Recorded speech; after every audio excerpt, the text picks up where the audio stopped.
ჩვენ Adigeni's მოსახლეობა და ქართული ოცნების შტაბი აღშფოთებული ვართ ამ ფაქტების გამო და იმის გამო რომ ეს არის სააკაშვილის მიერ გამოცხადებული ნულოვანი ტოლერანტობის პოლიტიკის შედეგი. მან მოუწოდა თავის ქვეშევრდომებს, მათ შორის შინაგან საქმეთა სამინისტროს ჩარჯველ-აღსრულებელ დეპარტამენტს ყველას, რომ პატიმრებს მოპრობოდნენ ასე. ყველანი ციხეში და არავითარ დანდობა დაუნდობლობა გაიგეს ამათ როგორც წამება. და სააკაშვილიც ამას გულისხმობდა.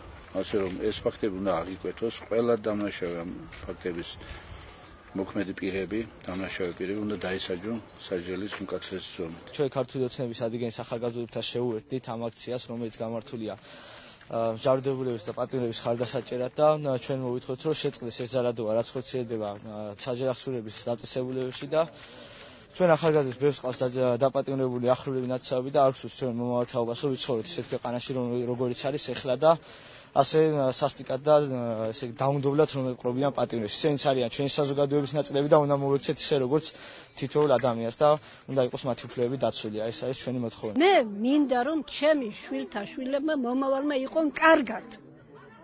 ეს მინდა მე. ჩემთვის რა აზრი აქვს? ვინ იქნება და მე მაგალითად მაიკაცი ისე მომწონს. რა ვქნა ახლა როგორც შვილი. უნდა იყოს ვინ მოგწონთ? ივანიშვილი.